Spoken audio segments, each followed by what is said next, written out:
أعوذ بالله من الشيطان الرجيم. بسم الله الرحمن الرحيم. اللهم صل على محمد وعلى آله وأصحابه ومن تبعهم بإحسان إلى يوم الدين. waxaan marka hore salaamayaa dhammaan ummadda Soomaaliyeed. Assalaamu calaykum waraxmatullaahi wabarakaatuh. Marka labaad waxaan salaamayaa si gooniya oo u mahadcelinayaa siday ii aamineen sidaan hogaamiye ugu ahaa uguna ahay wali kooxda tala ku nool. aad iyo aad baad mahadsantihiin. waxaan kaloo sida kale salaamayaa taageerayaasha tala ku nool kooxda tala ku nool iyo mabaadi'da guud. waxaan aad iyo aad ugu faraxsanahay in ay timid halkan maanta meesha ay joogto. waxaan rabaa inaan la wadaago arrimo degdeg oo soo kordhay. marka ugu horeysa waxaan ka soo baxay shir khadka telefoonka ee aan la galay dhammaan xubnaha tala ku nool. runtii wadanka dhinaciisa kala duwan caalamka dhinaciisa kala duwan ay joogaan shiraan galnay. shirkaasina wuxuu ku saabnaa sidaan u wajihi lahayn xaaladda na soo food saartay. waxaan rabaa inaan idiin sheego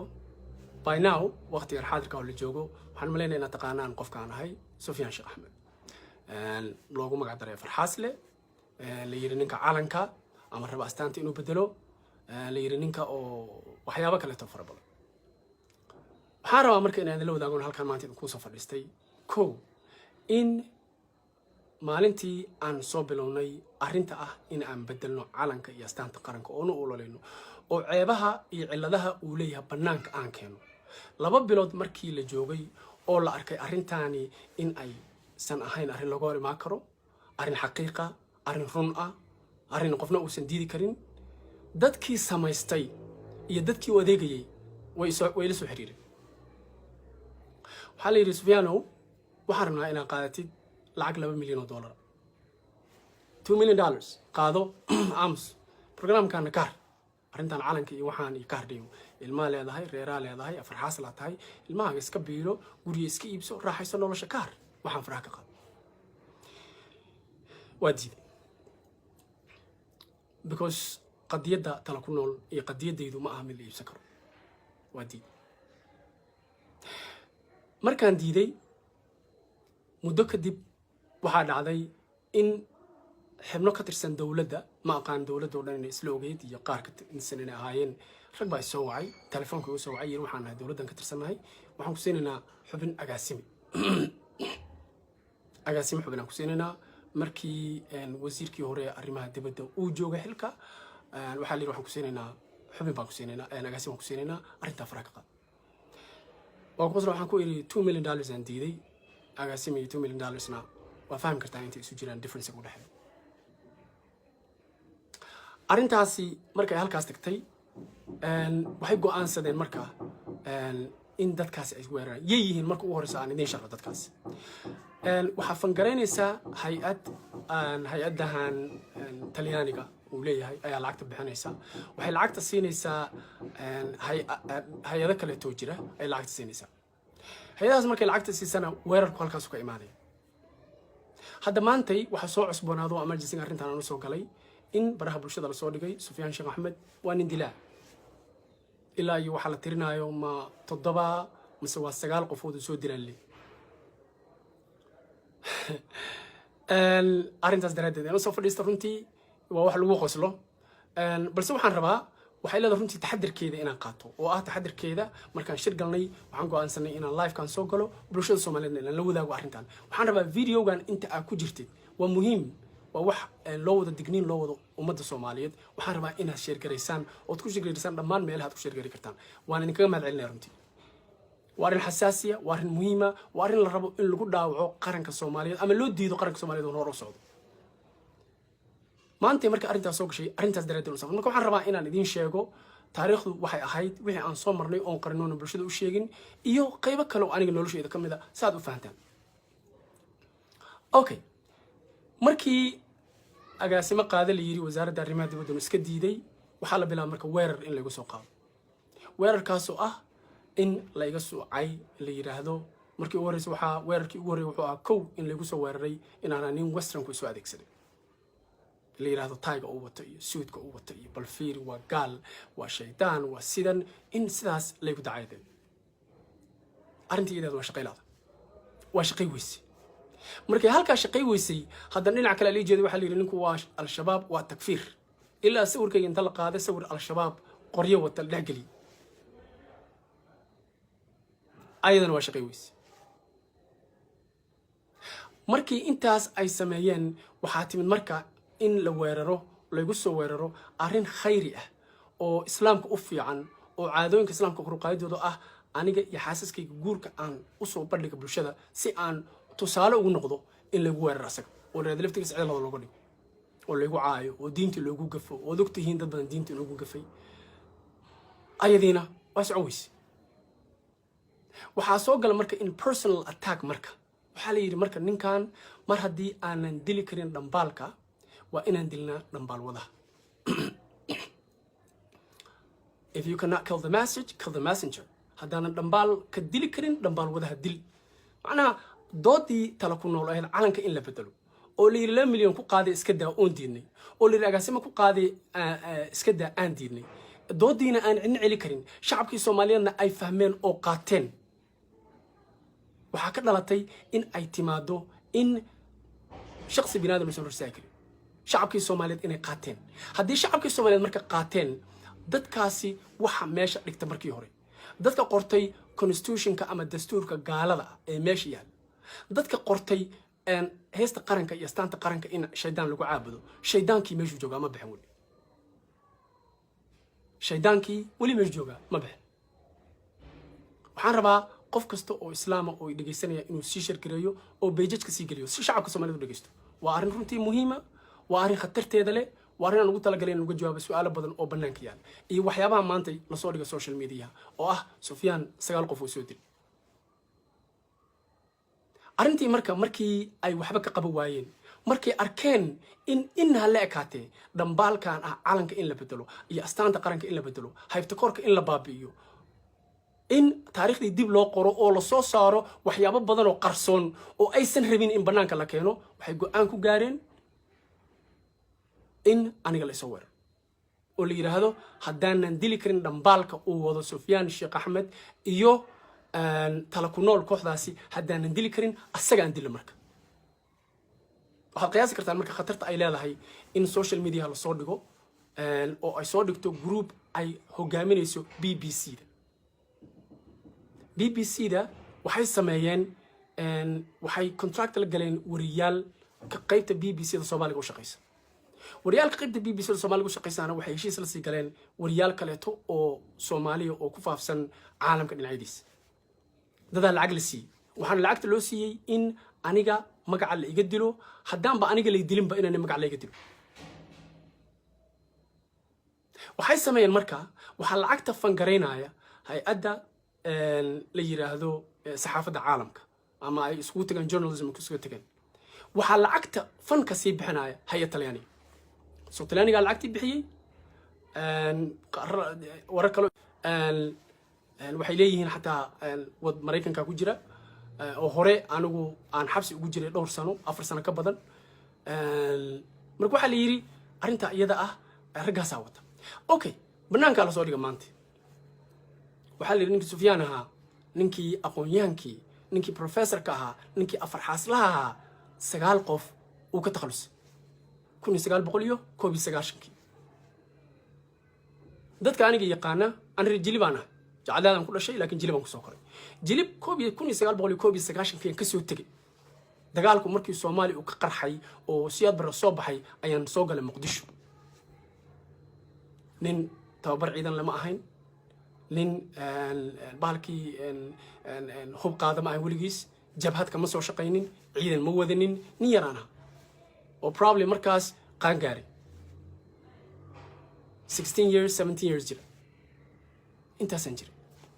maanta marka waxa la taagan yahay ninkii 17 sano jiray 1991kii 9 qof uu soo dilay asaa dilay hada waa nimanka la sheegayana nimanna de ma aqaan waxay yihiin laakiin waa fahmi kartaa macnaha meesha ku jira marka waxaa fangaraynaya BBC-da oo lacag ka helaysa hay-ado Talyaani intaan hubo Talyaani ujeedadu marka waxay tahay waxaa la yiri maamaha baa jirta English oo la yiraahdo if you cannot kill the message kill the messenger haddaadan dhambaalka dili karin dhambaal wadaha dil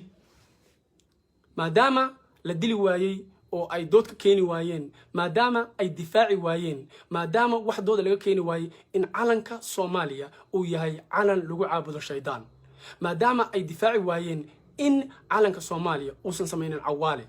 maadaama ay difaaci waayeen in calanka Soomaaliya uu yahay calan 1989 Soomaaliya yaalay intaas markay difaaci waayeen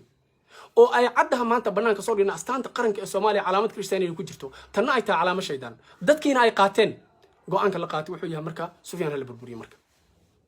la iskala Sufyaan aan dilno Sufyaan marka aan ka takhalusino xageen ka marnaa well Muqdisho ma joogo oo qorin loo soo dhihi maayo hadhow inta igu dilaan dhihi maayo al-shabaab aad dilay because usually say u dhacdo saas waa Muqdisho marka joogtid iyo Soomaaliya hay'adaha qof soo siinaysa hay'adahaas qalaada lacag bixinaayo qofkaas la soo cunaa lagu la soo cunaa hadda marka dhimatana waxa leeyahay waa al-shabaab aad shinkaas we all know that taariikhda soo wadagna kulligeen hadan Soomaalina marka wadan waxaan joogaa xoogaa arintaas aysan suurtagal ka ahayn waxa la yiri marka maadaama ay saas tahay asaga sumcadiisa hal dilo dadkaas macnaha dad dhintay hadda ma aqaano runta xaqiiqdu waxay tahay hal la soo qaato waxa la yiri ayagana dusha loo saaro okay marka intaas la yiri marka dusha loo saar leeyahay ujeedada laga rabo waxay tahay oo ugu muhiimsan kow in aniga dhibaato la geysto shakhsiyan nafteyda la damage garay macnaha la dilo la dhaawaco wax lagu sameeyo haddii intaas la waayo oo intaas ay suurtagali weyso in markaas kadib sumcadeeda la dhaawaco oo shacabka Soomaaliyeed ee fahmay waaqiciga jira ay cabsadaan ila markastoo qof islaami uu soo baxo wadankiisa inuu difaacdo oo soo baxo diintiisa inuu difaacdo waxa lagu soo diraa dadkii kaleeto dadkii la cabsi galiya marka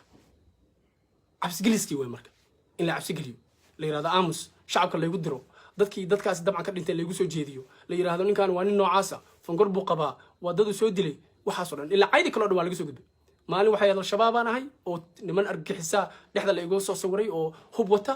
maalina waxay ahayd in la yiraahdo waa gaalo ninkan taay waxba wata intii box soo guulisay way maanta marka waxay taagan tahay in BBC da la soo siiyo contract wariyaal BBC da ka socda ay wadaan programkan in Sufyaan Sheekh Ahmed lagu eedeeyo sumcada looga dilo iyo sharafta iyo karaamada looga dilo in uu dilay 9 qofood 1991 Soomaaliya iskaga soo cararay qurbaha aaday you know waxa kale soo socda qaar kalena tan laftirkeeda iska dhaafay qaar kalena waa soo socdaan arrimo la midna waa imaanaya waxaan ka codsanayaa shakhsi kasta oo islaam oo Soomaaliya oo dhageysanaya si page faafi arrintan page-ka kala sii gali si dadku u daawado oo ay u gaarto dadka waayo waxaan difaacanayno waa diinta islaamka waxaan difaacanayno waa wadankeeni qofkii u istaaga diinta islaamka oo yiraahdo dastuurkan ma rabee midka islaamka aan rabaa waxa way waa la soo weeraray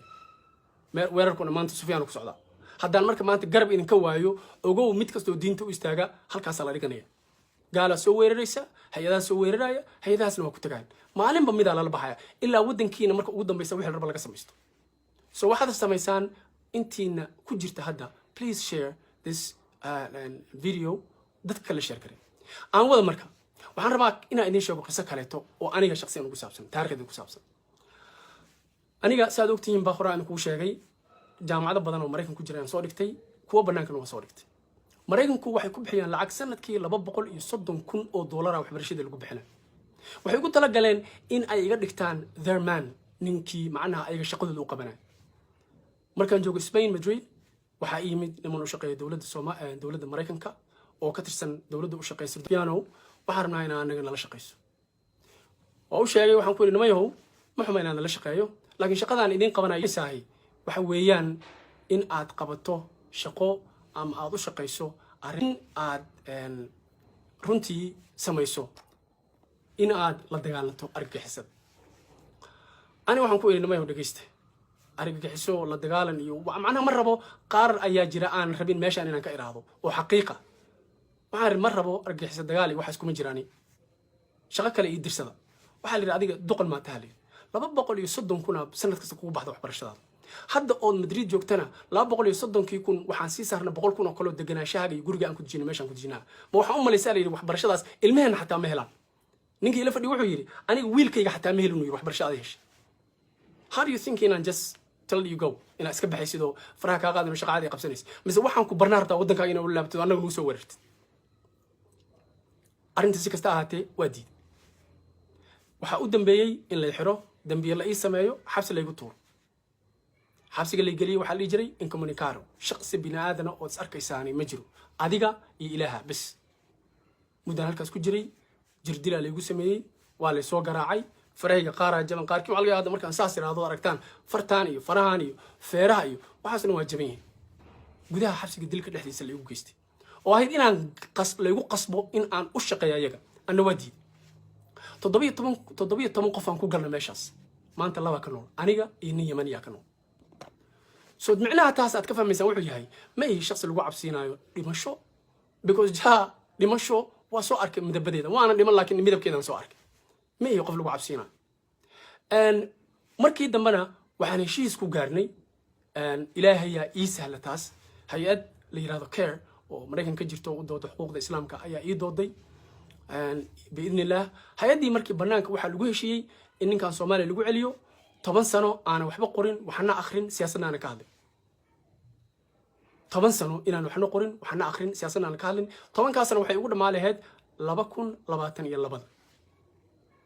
waxay kale go'aansadeen marka Soomaaliya la keeno maadaama ay ka fududahay in Mareykan lagu dilo in Soomaaliya lagu dilo in Soomaaliya lagu dilo ay u fududahay ayaga in Soomaaliya lagu dilo maalinta la keenay Soomaaliya Muqdisho anigoo qoorta silsilada igu jiraan gacmaha dhan kulligay wada bir ah waxa taagnaa ragaala oo Mareykan oo cadaan ah taagnaa meesha waxa la taagnaa niman askar oo Soomaaliya iyo gaafo nin la yiraahdo oo immigration ka haysta arintaasi waxa sidoo kale familkayga ayaa wuxuu sheegay inaan soo socdo la rabana in la dilo because qadada waa ogeyn lawyer-kayga ay sheegay waxa meesha soo galay airport-ka dhexdiisa Allah u naxariistay Nabadon Axmed Diiriye oo ahaa adeerkay iyo ehelkayga walaalkay ehelkayga kaleeto waa la isku qabsaday ninka anaga wadana iyo anaga wadanayna in la jijiiday noqotay ugu dambeyntii familkaygii waxay awood u yeesheen inay idamiintaan oo ay wadaan ayaan bari ku noqday alxamdulillah ilaa maantana aan ku joogan ku noolahay micnaha taas marka kale aan ku sii daray wuxuu yahay haddii Allah subxaanahu wa tacaala uu qoray inaan dhinto waa dhima laha haddana marka Allah ii qoran dhimanaya laakiin muhiimka wuxuu yahay si kastoo la cabsiyo si kastoo hay'ad lacag bixiyaan si kastoo gaal iskugu tagto hadafka aniga aan leeyahay oo in Soomaaliya ay noqoto dawlad islaam ah aanan qori qaadan hal qori aanan qaadan hal qof aanan dhaawacin waa ku guulaysan haddii ay yiraahdo haddaan noolahay haddaan dhintana dad kale oo islaam oo farbadana jiro soo baxay taas walka ma qabo waxaan marka rabaa inaan idin sheego aniga contractigiyan Mareykanka la gol ahayd inaan 10 sano inaan hadlin waajibi waxaan u jabiyay because of wadankayga dhibaatada haysata waa dooro karay naftayda iyo ilmahayga iyo reerahayga quruxda badan iyo gabdhaha quruxda badan qabo waa dooro karay laakiin waxaan ka doortay marka arka dhibaatada wadankayga uu ku sugan yahay xaaladda uu ku sugan yahay iyo gumaysiga nasaarey si loo qolo wixiina aan aqaano mas'uuliyadda isaarna waxay tahay in aan u istaago shacabka Soomaaliyeed iyo wadankayga iyo diinteeda oo jeclahay oo aan diidoon xabsi ugu jiray almost 4 sano Mareykanka incommunicado oo laygu dilay oo laygu jirdilay maantay anoo banaanka jooga inaan ka aamuso waaminka xalawtiga mana sameeynayo waxaan leeyahay marka nimanka BBC do contractiga soo soo wariyalka oo ninkan hal cambaare leeyahay wariyaal waa because wariyalka waxa kale loo leeyahay macnaha in layga maro dhinacii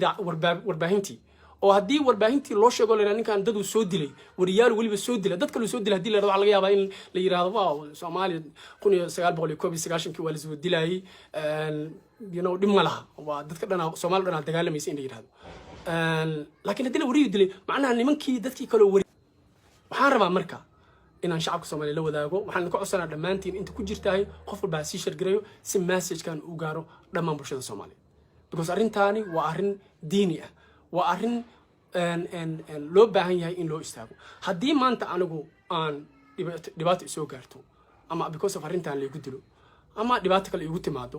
de waxay noqonaysaa haddii la yiraahdo qof walba maalintiisa meeshiisa in loogu yimaado lagu helo haddaan laakiin isgarabsano haddaan isgarab istaagno haddii arrintan